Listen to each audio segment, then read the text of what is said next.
again, let's thank Hap for being here. Hap, take a seat. Founder of North Face. So first off, thank you so much for being here. Also, let me change this background. Luckily, we've got our trusty clicker. There we go. So, Hap, just tell us a little bit about your background, where you came from, and sort of the origin stories of North Face.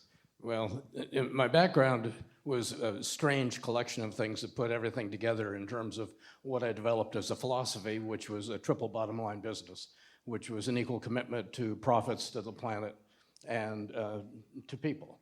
But it was not a direct line. It started out when I was in school. I was always an outsider. I was an outsider in really three ways. I mean, the first outsider is I went outdoors all the time and appreciated the wilderness, and as a result of that, I realized we had something we really needed to protect. But on weekends, I was always around lakes and waters and whatever, went on hiking, and that created something that was in my DNA. And then the second place I was an outsider was academically. When I was in the 6th, 7th, and 8th grade, they decided that I needed to stop going to school at midday, and they made me feel good about this. I thought it was because I was a good student. I later figured out it was because I was so disruptive. But I ended up running a school store, so I developed some commercial things. And then they gave me directed reading. And in that directed reading, I read about Hegel and Marx, but I read about Thoreau. And something really resonated there. Thoreau said that in wilderness is the preservation of the earth. I knew that when I went outdoors that was the case, and I really had that feeling, and so I just put that in my data bank. I read about a guy by the name of Buckminster Fuller, who later I ended up working with, who had all sorts of philosopher genius ideas of sustainability that went on. And so I was developing that data. And then the third place that I was an outsider was really, I worked at jobs because my family had a wood products company, and I wanted to work at every task. So as a green chain, I was loading boxcars, I was doing things like that. And I worked around people who really impressed me. A lot of immigrants who didn't have as much education as I had, yet they were really clever in the way they solved things. Some of them could hardly speak English, but I suddenly realized how valuable these people were. And there were a lot of women that worked in this plant because during the Second World War, there weren't enough men for the jobs. And the women were there, and they were doing as good or perhaps better than anybody else. But they were paid half of what the men were. And that didn't make sense. So I put all of those things together, and I developed this philosophy that of a business that needed to be sustainable. It was ESG before we ever talked about sustainability or circularity. And so I took that, and then I went to school. And I've got an undergraduate degree at Stanford, and then I got an MBA at Stanford. And when I left Stanford, I was thinking somebody offered me a job to run their company, but they didn't. And so I looked around at various companies to try and see if any of them really matched up against my idiosyncratic ideas. My ideas of sustainability, my ideas of paying women the same as men, my idea of not worrying about people where they came from. And I didn't find it. And I knew that I was sort of obstreperous, and I knew I had a lot of hubris, and I knew that I was probably not going to be a very good employee for anybody else because I didn't see it anywhere. I interviewed with Procter & Gamble, interviewed with General Mills, interviewed with a lot of consumer goods companies because I thought I had a flair for sales and marketing. But I didn't see that anywhere around. I didn't see that anybody cared about it. When you're in the wilderness, you don't want a product to fail because if the product fails, your life could be dependent on it. So I understood the idea of a product that lasted forever. And here I was interviewing companies that their primary thing was to figure out how you could get rid of it so they could sell you something more. So all of those things didn't work. And so then I said, well, if you can't work for anybody else because you don't have the same ideas, there's only one thing you can do if you really think you're destined for business, and that is start your own business. And so I knew something about the out of doors. And at the outset, that's what North Face was all about. We made sleeping bags, tents and packs, and a little bit of funky clothing. But our whole concept then was I was going to insinuate these ideas about environment, about society, about governance, about the way you treat people, about protecting the earth. And I believe that a company could do good. I believe, and I'd seen it through my business school training, that frankly, individuals don't have much power in the world, but companies have a lot of power. And if companies are going to do good, it's going to have a massive impact. So I said, okay, let's make a company around this. Let's make a company around the DNA of ESG. It didn't exist at that time in terms of the way people were talking, but I said, I don't know how big it's going to be, and I don't know how big an impact we're going to have.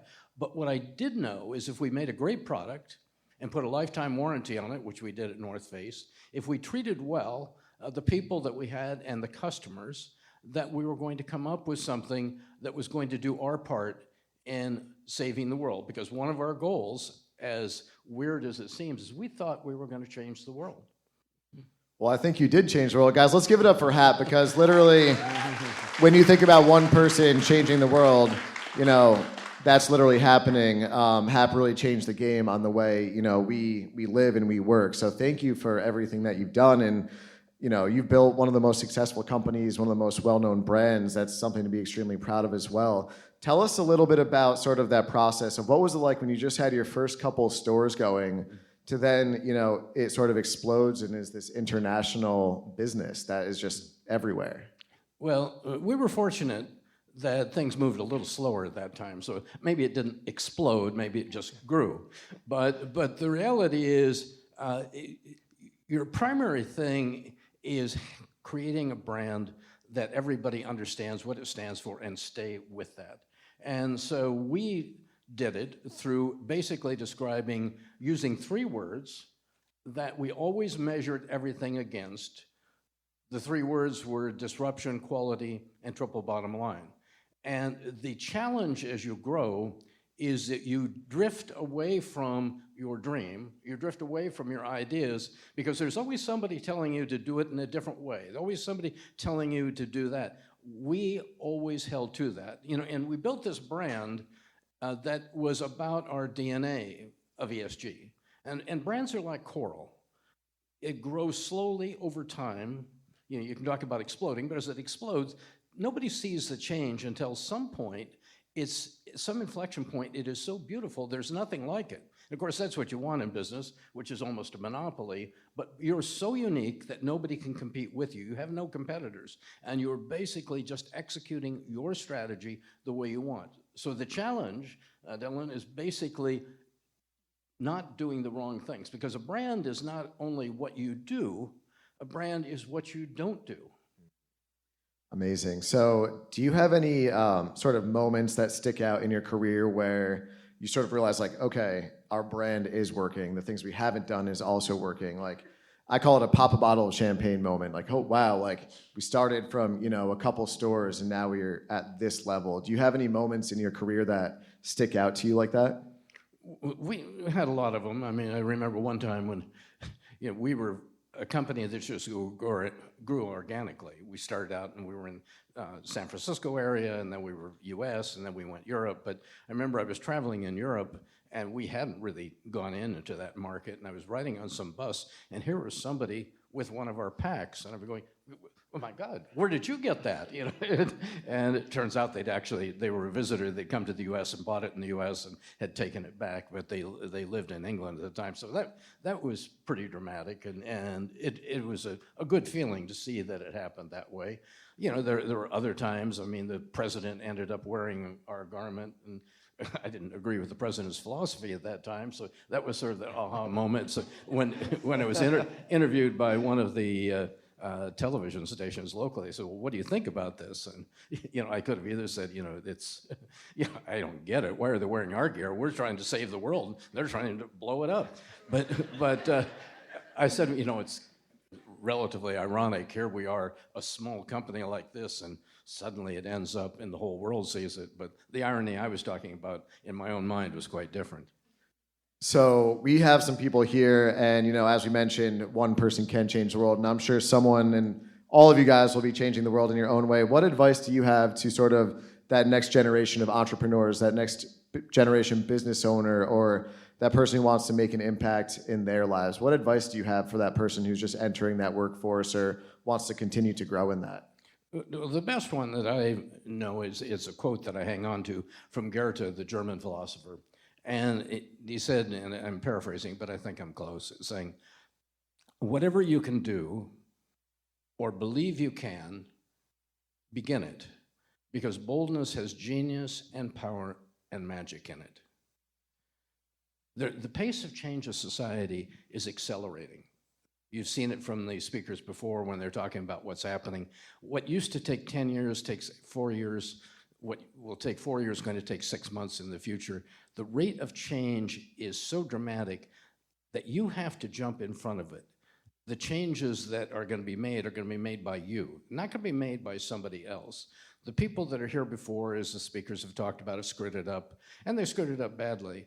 But the Gen Z, the younger people, are the people who are going to do it. The only thing that's required in that mix is not knowledge, because they have knowledge. It's not desire, they have a desire. It's just, are they going to do something? And following Goethe's advice, whatever you can do or believe you can, begin it. Because boldness has genius and power and magic in it. There we go, guys. That is amazing information. Let's give it up. And that's right. As a millennial, you Gen Zers, we're with you guys. We appreciate it. Go out and make some changes.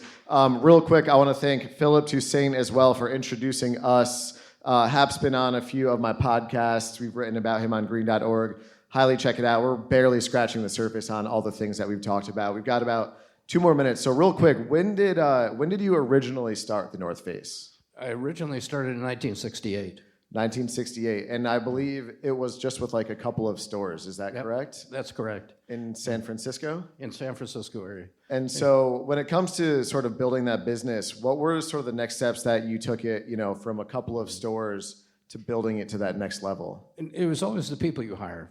I never hired anyone for business knowledge. I figured I could train them that way. I'd worked in a business. I had my MBA. What I looked for was a passion, and a passion for 2 things. A passion to change the world, because we thought and believed we should, and the passion for the outdoors. And I thought if they had those 2 things, that was the right basis for us growing. And many of these people went on to run other businesses. They founded Mountain Hardware and started that. One lady ended up running Birkenstock, another one ran Thule. 11 different people who were there at the outset ran companies, and they would have gotten there on their own because they're brilliant people, but I think the training that we had and the way we looked at it, the industry that we created, which was originally the camping industry, and we made it the backpacking industry, really changed everything. But there's a story that I'll tell just to help kind of wrap it up, but the one thing can't be taught is timing. But timing is a factor. We've lived with 2 decades or more where price was a driver in the marketplace for goods and services, and offshoring and everything was happening, and that was the driver. The decades coming up, the driver is going to be ESG. Driver is environment, it's sustainability, it's governance of your company. And there's a story that I tell from my own world that gives you some idea of how do you know when it's the right time? Well, you just know. And this story is about 2 climbers, the Whittaker brothers. They were climbing Mount McKinley, and they're great storytellers, big guys, 6'5", 220 pounds, and that isn't what mountaineers are all about. Usually quite small, because you have to carry that weight of your body all the way up the mountain. They went up on McKinley, and they got above the tree line, and one of their climbing partners fell and broke a leg. And they realized it was serious because they could hear the lungs rattling. They realized if they didn't get that person off of the mountain, he was going to die. So they called down for a helicopter, and they said, bring a helicopter up here. We got to get this person out of there. They said, well, we don't know if we can make it up there because you're too high. We don't have any jet helicopters. We don't have props, but we'll take it to the top. Said, give it a try. We're going to lose him. Helicopter came up and made it in, landed. They loaded the guy into the helicopter and said, take it away. And the helicopter tried to lift, and it couldn't. The extra weight stopped it. Well, these 2 big strapping guys looked at each other and they said, we know what to do. One of them got on one rail of a helicopter, one got on the other rail of a helicopter, and they did 1, 2, 3. And they threw the helicopter off the mountain, and it went down and caught air. There we go. Give it up for Hap, guys. How lucky are we to have the founder of North Face sitting here with us? Thank you so much for tuning into the episode. My name is Dylan Welch. Appreciate it. As always, stay up to date with the latest information on green.org and dylanwelch.com. Dylan Welch Media is a full-service media and communications agency dedicated to promoting, marketing, and helping businesses in clean tech, renewable energy, and sustainability grow, get more clients, get more customers, get in front of their ideal clientele. If you have any more questions, feel free to reach out. If you're interested in joining the Green Summit, go to www.green-summit.org. Reserve your ticket today. There's very few spots left, so make sure you get on that ASAP. Thank you and have a great rest of your day.